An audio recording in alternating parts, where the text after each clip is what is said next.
क्या जो अभी थॉमस है वो मोनार्क ऑफ आयरन से फाइट करने वाला है? ये हम लोग क्या देख रहे हैं, जो संग जिनवू और एंथ्रिस है वो अभी एक दूसरे के आमने सामने होते हैं। हेलो गाइस, तो गाइस आज हम लोग सोलो लेवलिंग के सीजन 4 के एपिसोड 9 को एक्सप्लेन करने जा रहे हैं। और वीडियो को शुरू करने से पहले जिन भी बंदों का नाम तुम लोग अपनी स्क्रीन पे देख रहे हो उन सभी को दिल से शाउट आउट, क्योंकि इन सभी लोगों ने हमारे चैनल की मेंबरशिप ले रखी है। और इसी के साथ ही जिन्होंने प्रीवियस एपिसोड में फर्स्ट कमेंट किया नरूटो भाई, उनको भी शाउट आउट।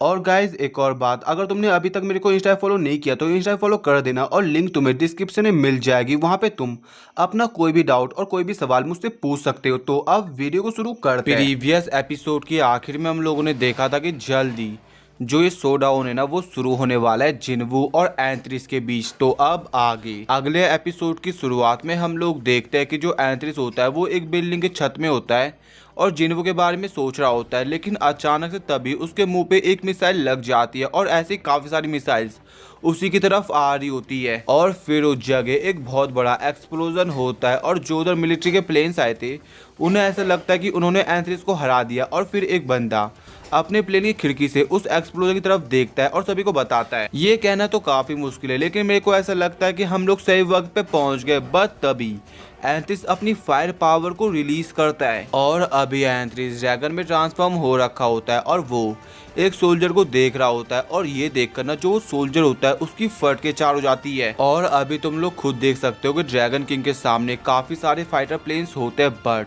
बंदा अपने मुंह से आग निकालता है और सभी जो फाइटर प्लेन्स होते हैं ना उनका गेम बजा डालता है। इसके बाद सीन चेंज होता है और हम लोग देखते हैं जिनवू के महल को, जहाँ पर जिनवू अपने थ्रोन में बैठा हुआ होता है और अभी वो काफी शांत होता है। और ये शांति ना तूफान से पहले की शांति है। और फिर जिनवू की नजर उस चीज पर पड़ती है जहाँ पर बेरू ने उसके थ्रोन के पीछे लिखा हुआ था माई किंग। और फिर वो बेरू को याद कर उसे शुक्रिया बोलता है। और फिर बिलियन जिनवू के पास आता है और उसे बोलता है ये काफी खतरनाक हो सकता है माई लीग। और फिर इग्रिस भी बिलियन की बातों को एग्री करता है। और फिर जिनवू ने बोलता है मैं जानता हूँ कि तुम लोग मेरी सेफ्टी की चिंता कर रहे हो, but there are times when you have to take the bull by the horns. और यही बात तो मेरे प्रेडिसेसर एसबोर्न को मेरे पे पसंद थी। और जिनवू इस बात को मेंशन करता है कि अगर एसबोर्न उसकी जगह होते तो वो क्या करते हैं। और जिनवू उसका जवाब भी देता है कि अगर वो उसकी जगह होते तो वो उसे रोकने के लिए वो सब करते जो उन्हें करना है। और फिर बिलियन बोलता है माई लीग। और जब वो जिनवू को देखता है ना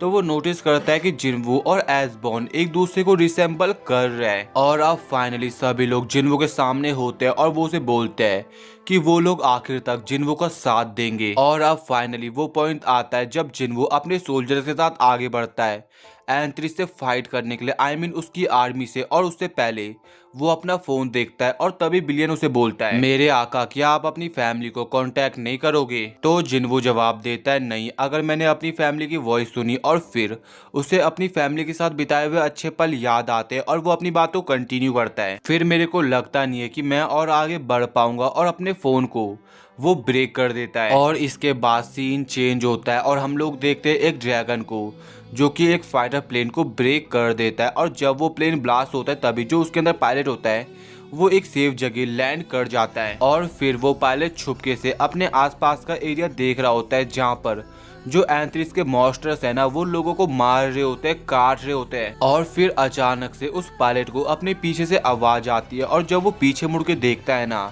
तो उसके होश उड़ जाते हैं, क्योंकि उसके सामने एक मॉन्स्टर होता है जो कि उस पर अटैक करता है। लेकिन समहाउ वो पायलट उसके हमले को डॉज करता है और उसकी नजर दूर गिरी हुई एक गन पर पड़ती है और वो उस गन को उठाता है और उस बीस्ट पर फायर करना शुरू कर देता है। लेकिन इस फायरिंग से ना उस बीस्ट को कुछ भी फर्क नहीं पड़ता। और ये देखकर ना वो पायलट चौंक जाता है और जो बीस्ट होता है वो उस पायलट पर हमला करता है। लेकिन अब पायलट समझ चुका है कि वो कुछ नहीं कर पाएगा और इसीलिए वो अपनी आंखें बंद करके अपनी मौत को स्वीकार कर देता है। और फिर कुछ ही सेकंड बाद वो अपनी आंखें खोलता है और देखता है कि जो बीस्ट पहले उसे मारने के लिए आगे बढ़ रहा था उस बीस्ट का कब का गेम ओवर हो चुका है। और ये काम होता है अपने संग जिनवू का।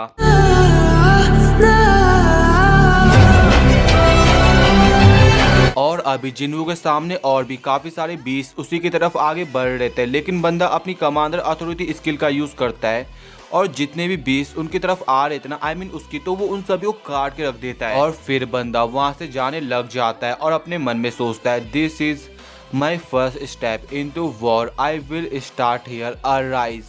और जितने भी अभी उसने बीस्ट को मारे थे ना, उनकी सभी की शैडो एक्सट्रैक्ट हो जाती है फिर। और इसके बाद सीन चेंज होता है और हम लोग देखते हैं एंथ्रिस को, जो कि अपने साथियों को बताता है कि जो शैडो मोनार्क है वो ईस्टर्न फ्रंट में अपेयर हुआ है। और अभी योगुमंट ना एंथ्रिस को फुल ब्लो अटैक छोड़ने का ऑप्शन देता है, आई मीन सजेशन देता है। लेकिन दूसरी तरफ जो मोनार्क ऑफ आयरन होता है वो उसे बताता है कि मैं उसकी शैडो के अंदर उसकी आर्मी को सेंस नहीं कर पा रहा, जिसका मतलब यही है कि उसने अपनी आर्मी को स्प्लिट कर दिया है। और अभी एंथ्रिस अपने मन में सोचता है कि क्या उसका प्लान हमारी आर्मी को ऑब्जर्व करने का है, लेकिन एक बात तो श्योर है, वो ऑल आउट बैटल को अवॉइड कर रहा है। लेकिन मोनार्क ऑफ शैडो एक्चुअली में तुम करना क्या चाहते हो? और फिर सीन चेंज होता है और हम लोग देखते हैं कि जो तबाही चल रही होती है उसके बारे में न्यूज आ रही होती है, जहाँ पर रिपोर्टर इस चीज को बताता है कि जो यूएसए गवर्नमेंट है उन्होंने अपनी आर्मी को, अपनी मिलिट्री को भेज दिया है सिविलियंस को इवैक्यूएट करने के लिए। और इस चीज को मिस्टर वू देख रहे होते हैं। और मैं तो एक बात सोच रहा हूँ, जो बीस्ट वगैरह है उन्होंने अभी तक कैमरामैन को क्यों नहीं मारा? और इन सब चीजों को देख कर ना जो मिस्टर वू होते हैं वो भी काफी नर्वस होते हैं। वो अपने मन में सोचते हैं कनाडा को बर्बाद करने के बाद अब वो बीस्ट अमेरिका को बर्बाद करना शुरू कर चुके, एक ऐसी कंट्री जिसकी सबसे स्ट्रॉन्गेस्ट मिलिट्री है, लेकिन अभी वो केवल उन बीस्ट के विक्टिम बन रखे हैं। और अभी मिस्टर वो किसी तरह का मिराकल की उम्मीद कर रहे होते हैं। और इसके बाद हमें बताया जाता है hundreds of shadow soldier join the battle like a tidal wave, जो कि अपने रास्ते में जो भी आ रहा है उसे निगल लिया। और यहाँ पर वो जिन्वू के शैडो सोल्जर्स की बात कर रहे होते हैं। और फिर हम लोग देखते हैं कि जो जिन्वू के शैडो सोल्जर्स होते हैं वो अलग अलग बीस्ट को वाइप आउट कर रहे होते हैं। और इसके अंदर, इस काम के अंदर जिन्वू भी इंक्लूड होता है। और फिर पीछे से एक जायंट जिन्वू पर हमला करता है, लेकिन इस चीज को जिन्वू सेंस कर लेता है और जो वो हमला करता है ना उसका इम्पैक्ट काफी ज्यादा होता है। और देखकर ऐसा लग रहा होता है कि ये अटैक जिन्वू पर लगा है, लेकिन हम सभी लोग गलत होते हैं क्योंकि जिन्वू ने उसके हमले को डॉज कर दिया था। और वो उस बीच की तरफ तेजी से आगे बढ़ता है, उसके पैरों पे हमला करता है एंड पैरों को काट के रख देता है। और जैसे उस जायंट का बैलेंस बिगड़ता है वैसे ही सामने से जो जिन्वू के शैडो सोल्जर्स होते हैं वो उसे काट के रख देते हैं, उसका गेम ओवर कर देते हैं।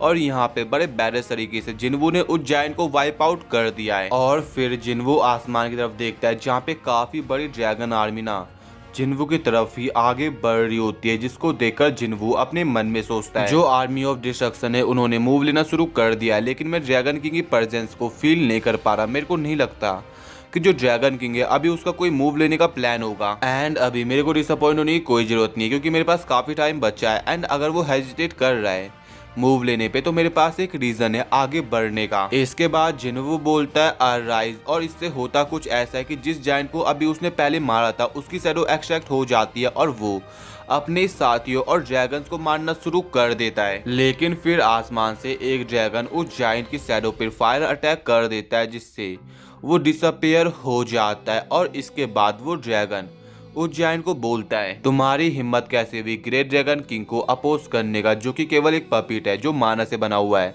और मैं अपने मैजेस्टी के नाम के खातिर तुम्हें डिस्ट्रॉय कर दूंगा। लेकिन उस ड्रैगन के पीछे जिन्वू होता है जो कि काइजल के ऊपर बैठा हुआ था और वो उसे कहता है तुम काफी ज्यादा बोलते हो। और फिर वो उसकी तरफ जंप लगाता है और उसके सिर को ना उसके गर्दन से अलग कर देता है। और अभी जो एंथ्रिस है वो समझ चुका है कि जो शैडो मोनार्क है वो ताकतवर बन रहा है और इसीलिए वो अपने सभी साथियों को बोलता है अब समय आ चुका है उन पर अटैक करने का। Monarch of transfiguration remain here and prepare for the shadow army ambush. और ये वुमन भी लाइक मैं समझ गया और मैं उन्हें जाने नहीं देने वाला। और फिर वहाँ पे ना काफी सारे गेट्स क्रिएट हो जाते हैं, अपेयर हो जाते हैं। उसके बाद सीन चेंज होता है और हम लोग देखते हैं एक मिलिट्री को जिसके अगेंस्ट काफी सारे बीस्ट होते हैं, बट जो मिलिट्री वाले होते हैं वो उन बीस्ट के पैरों पे शूट करते हैं जिससे कम से कम वो उनकी मूवमेंट्स को थोड़ा स्लो कर पाते हैं। लेकिन इसी दौरान एक बीस्ट उन मिलिट्री वालों के क्लोज में आ जाता है और जब उन्हें लग रहा था ना कि उनका गेम ओवर होने वाला है तभी उधर थॉमस आ जाता है जो कि उस बीस्ट के मुंह पे एक जोरदार मुक्का दे मारता है जिससे वो उनसे काफी दूर हो जाता है। और थॉमस उन्हें हंसते हुए कहता है ये सभी कॉमन बीस्ट है जिन्हें मैंने पहले भी डंजन में देखा हुआ है। और यहाँ पर ना थॉमस की बड़ी खतरनाक एंट्री होती है और वो सभी को बोलता है कि चाहे हम लोग आउट नंबर क्यों ना हो लेकिन जो ये लोग हैं वो मेरे सामने नहीं टिक पाएंगे एक्सेप्ट फॉर वन। और यहाँ पर वो किसके लिए बोल रहा है अगर तुम्हें पता है तो तुम कमेंट में बता देना, लेकिन अगर तुम्हें नहीं पता तो तुम अभी जानने वाले हो क्योंकि उस जगह एक मोनार्क की एंट्री होती है जो कि थॉमस को बोलता है तुम वही ह्यूमन हो ना जो लास्ट टाइम थे, तुम एक कमजोर वैसल हो जो कि लास्ट टाइम मोनाको फैंग से हाथों ऑलमोस्ट मारे जाने वाले थे। और अब उस बैरल के अंदर एंट्री होती है मोनाको ऑफ आयरन की, जो कि अपनी ताकत की उसे डिंगी हाँक रहा होता है, लाकि वो उसे पलक झपकते ही मार देगा। और फिर थॉमस बोलता है, वेल ऐसी बात है, वैसे मैं तुम्हारे इतने कॉम्प्लिकेटेड स्टफ को समझ तो नहीं पा रहा हूँ, लेकिन अगले ही पल जो थॉमस की शैडो होती है ना, उसके अंदर से काफी सारे जिन्वो के कमांडर लेवल सोल्जर्स निकल रहे होते हैं, इंक्लूडिंग बिलियन, जो कि उसे बोलता है, it's been a wild king of monsters. जो सब देखकर मोनाको ऑफ आयरन समझ जाता है कि उनका कट चुका है। और जब वो ये चीज ड्रैगन किंग को इन्फॉर्म करने की कोशिश करता है तो वो नोटिस करता है कि वो इन्फॉर्म कर ही नहीं पा रहा, उसे समझ नहीं आ रहा होता कि क्या हो गया। और तभी उसके अंदर तस्पर पड़ती है, जिसने एक बैरियर क्रिएट कर दिया है, जिसकी वजह से मोनाको ऑफ आयरन ड्रैगन को रीच नहीं कर पा रहा है। और अब मोनाको ऑफ आयरन अपने मन में सोचता है, shadow monarch and his soldiers would never have come up with a plan like this. क्योंकि बंदे को ऐसा लगता है ना कि रियल शैडो मोनार्क ऐसे काम नहीं करता, वो यूजुअली सामने से अपने दुश्मनों से फाइट करता। और अभी वो समझ चुका है कि ये काम एक ह्यूमन का है। और फिर वो अपनी पावर को रिलीज करता है और चिल्लाते हुए कहता है, उस कमीने के पास कोई हक नहीं है मोनार्क बनने का। लेकिन फिर बड़े बैरेस तरीके से बेरू मोनार्क ऑफ आयरन की तरफ आगे बढ़ता है और बोलता है, अपने शब्दों को वापस लो, नहीं तो तुम्हें मेरे किंग की इंसल्ट करने की कीमत चुकानी होगी। और अब दोनों लोग अपने ऑरा को रिलीज करते हैं और जो मोनार्क ऑफ आयरन होता है वो अपने बीच फॉर्म के अंदर आ जाता है और उसका फॉर्म तुम खुद देख सकते हो। लेकिन इसी के बाद ना सीन चेंज हो जाता है। हम लोग देखते हैं कि एक तरफ संग जिन्वो है और दूसरी तरफ मोनार्क ऑफ डिस्ट्रक्शन एंथ्रिस है। और दोनों लोग अभी इस पॉइंट पे एक दूसरे के आमने सामने होते हैं। और गाइस इसी क्लिफ हैंगर के साथ जो अपना एपिसोड है ना वो खत्म हो जाता है। तो गाइज आज के एपिसोड के अंदर हम लोगों ने देखा कि फाइनली जो संग जिन्वो है वो इस फाइट के अंदर उतर चुका है, जहाँ पे सबसे पहले वो ड्रैगन किंग की आर्मी को डिस्ट्रॉय कर रहा होता है और उनकी शैडो को अपनी आर्मी के अंदर रिक्रूट कर रहा होता है। और दूसरी तरफ जो ड्रैगन किंग है ना वो अब जल्दी जिन्वो पर एक ऑल आउट अटैक करने वाला है।